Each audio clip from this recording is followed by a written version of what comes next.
നമ്മൾ നേരെ പോകുന്നത് തിരുവനന്തപുരത്തേക്കാണ്. അവിടെ തലസ്ഥാനത്ത് നമുക്കൊപ്പം ചേരാൻ റഹീസ് റഷീദ് തയ്യാറായി നിൽക്കുന്നുണ്ട്. Rahees, very good morning. Good morning Shruthi. ഇന്നത്തെ വാർത്താ പ്രഭാതം തുടങ്ങുന്നത് എവിടെ നിന്നാണ്? നമ്മൾ പാളയത്താണ് ഉള്ളത്. ഇവിടെ ആകുമ്പം സെക്രട്ടേറിയറ്റിന്റെ അടുത്താണ്. CPOക്കാരെ കുറിച്ച് പറഞ്ഞു പോകാം. ഒപ്പം ഇന്ന് ദുഃഖവെള്ളിയല്ലേ, അപ്പോൾ ഇവിടെ ക്ലിമ്മീസ് ബാവയൊക്കെ പങ്കെടുക്കുന്നുണ്ട്. അപ്പോൾ പാളയം സെൻറ് ജോസഫ് മെട്രോപൊളിറ്റൻ ചർച്ചിൻ്റെ മുന്നിലൊക്കെ ആയിട്ടാണ് നിൽക്കുന്നത്. യെസ്, നമ്മുടെ പ്രിയപ്പെട്ട പാളയം പള്ളി അല്ലേ. അപ്പോൾ റഹീസ്, എങ്ങനെയാണ് ഈ ശുശ്രൂഷകളൊക്കെ പോകുന്നത്? അവിടെ ചടങ്ങുകളൊക്കെ തുടങ്ങിയോ? ഇനിയുള്ള പ്രാർത്ഥനകളും മറ്റ് കാര്യങ്ങളൊക്കെ എങ്ങനെയാണ്? ഈ സമയവും കാര്യങ്ങളൊക്കെ എങ്ങനെയാണ് റഹീസ്? 6:45 പാളയം സെൻറ് ജോസഫ് പള്ളി കേന്ദ്രീകരിച്ച് സംയുക്ത കുരിശിൻ്റെ വഴി തുടങ്ങുക. മാർ ക്ലിമീസ് കാത്തോലിക്ക ഭാവയാണ് ഇവിടുത്തെ ചടങ്ങുകൾക്ക് രാവിലെ നേതൃത്വം നൽകുന്നത്. വൈകിട്ടത്തെ ചടങ്ങിന് ലത്തീൻ അതിരൂപത archbishop doctor Thomas J Netto ആണ് കാർമ്മികത്വം വഹിക്കുക. മറ്റ് പള്ളികളിൽ നിന്നുള്ള ആളുകൾ കൂടി ഇവിടെ എത്തിയതിനു ശേഷം കുരിശിൻ്റെ വഴി നഗരത്തിൽ പ്രദക്ഷിണം മറ്റുമാണ് നടക്കുക. ആളുകളൊക്കെ എത്തിക്കൊണ്ടിരുന്നു. ക്ലിമീസ് ബാവ പ്രസംഗിക്കും.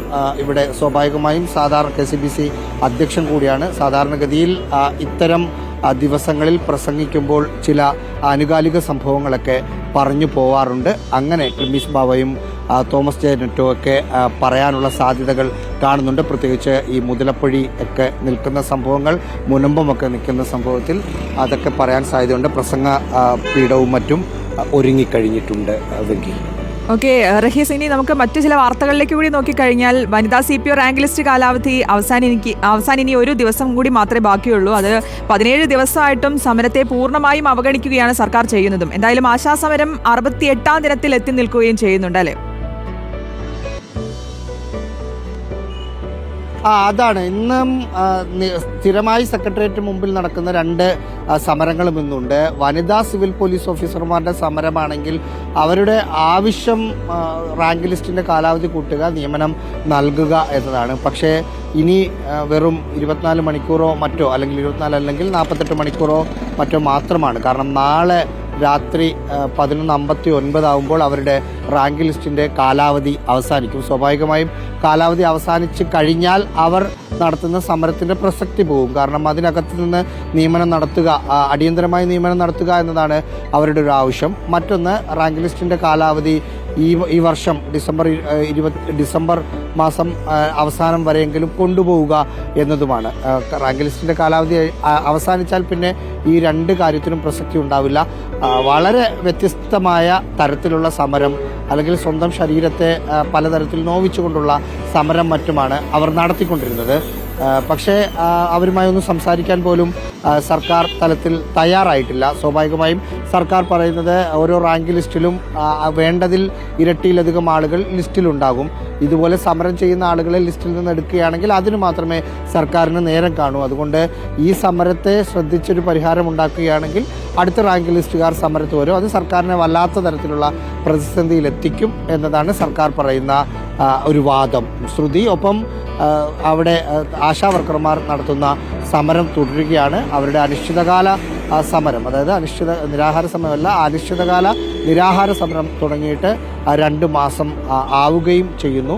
ആ സമരത്തോടുള്ള സർക്കാരിൻ്റെ സമീപനം ഇതിനു മുമ്പ് തന്നെ വ്യക്തമായതാണ്. ഇനിയൊരു ചർച്ചയില്ല എന്നതാണ് സർക്കാർ നിലപാട്. പക്ഷേ ഏറ്റവും കുറഞ്ഞത് 21,000 അവർ ആദ്യം ചോദിച്ചത് ഓണറേറിയം.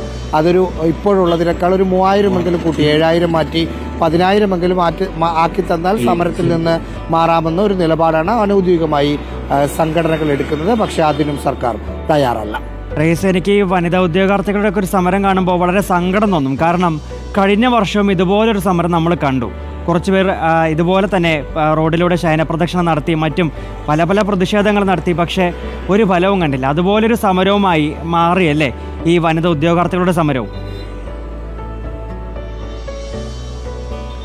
ഈ ഉദ്യോഗാർത്ഥികളുടെ സമരം എങ്ങനെയാണ് ഈ രീതിയിലേക്ക് പോയത് എന്ന് നമ്മൾ അവരുമായി സംസാരിച്ചിരുന്നു. അവർ സമരം തുടങ്ങുന്ന ദിവസം അവിടെ നിന്ന അവരുടെ ഉദ്യോഗാർത്ഥികളിൽ ഒരാൾ പെട്ടെന്ന് തല ചുറ്റി വീണു. വെയിൽ കൂടിയപ്പോൾ തല ചുറ്റി താഴെ വീണു.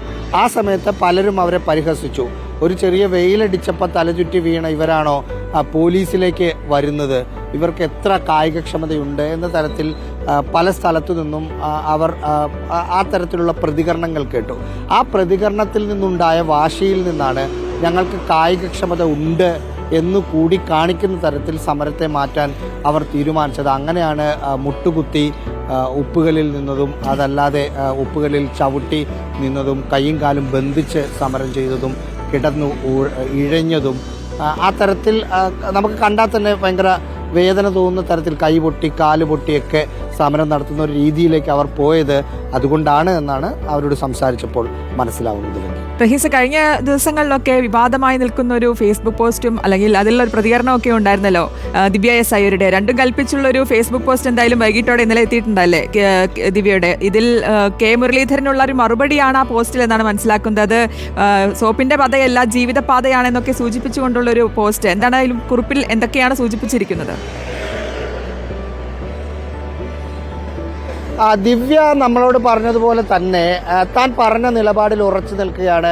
അതിലൊരു മാറ്റവുമില്ല എന്ന് വ്യക്തമാക്കുന്ന അല്ലെങ്കിൽ ആവർത്തിക്കുന്ന ഒരു സോഷ്യൽ മീഡിയ കുറിപ്പാണ് ഇന്നലെ ഫേസ്ബുക്കിലും ഇൻസ്റ്റഗ്രാമിലും ഇട്ടത്. അതിൽ കോൺഗ്രസിന്റെ ഏറ്റവും മുതിർന്ന നേതാവായ കെ മുരളീധരന് ഉള്ള മറുപടി മാത്രമല്ല, തന്നെ വിമർശിക്കുന്ന എല്ലാവർക്കുമുള്ള മറുപടി അതിനകത്ത് പറയുന്നുണ്ട്. എങ്കിലും കെ മുരളീധരൻ കഴിഞ്ഞ ദിവസം പറഞ്ഞിരുന്നു, സോപ്പിട്ട് പതയ്ക്കുമ്പോൾ കൂടുതൽ പതച്ചാൽ അത് പിന്നീട് ദോഷം ചെയ്യുമെന്ന്. അതിന് മറുപടിയായിട്ടാണ് പറഞ്ഞത് താൻ പതച്ചതല്ല, തൻ്റെ ജീവിത പാതയാണ് അത് എന്ന മുരളീധരൻ അടിച്ച മാസ്ക് ഡയലോഗിന് അതിനേക്കാൾ വലിയ ഡയലോഗ് ദിവ്യ എസ് അയ്യർ അടിച്ചിരിക്കുന്നു എന്നതാണ്. അതിനകത്ത് മറ്റ് കെ മുരളീധരനെ കൂടാതെ ദിവ്യയെ വിമർശിച്ച രാഹുൽ മാങ്കൂട്ടത്തിലും മുതൽ കണ്ണൂർ ജില്ലാ യൂത്ത് കോൺഗ്രസ് പ്രസിഡന്റ് വരെയുള്ളവർക്കുള്ള ഒരു മറുപടിയും കൂടിയുണ്ട്. അതായത് മഴ പെയ്ത് കഴിഞ്ഞ് മരം പെയ്യുന്നു എന്ന് പോലെ ഇറ്റിറ്റു വീഴുന്ന മഴത്തുള്ളികൾ എവിടെയൊക്കെയോ ചിലമ്പുന്നതും പുലമ്പുന്നതും കേൾക്കുന്നുണ്ട്.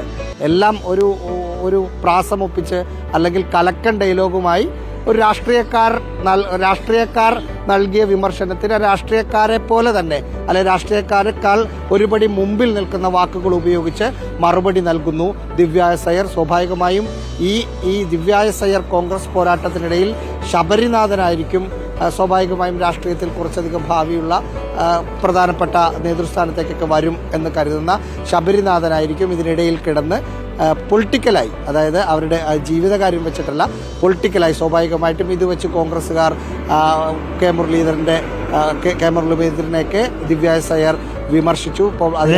റഹീസിനോട് പറഞ്ഞ ആ ഒരു മറുപടി നമുക്കിപ്പോൾ ഓർമ്മയുണ്ട്. ഞാനും ശബരിയും ഞങ്ങളായി തന്നെ തുടരും. അപ്പോൾ അതൊരു വലിയൊരു നിലപാട് പ്രഖ്യാപനം കൂടിയാണല്ലേ റഹീസ്?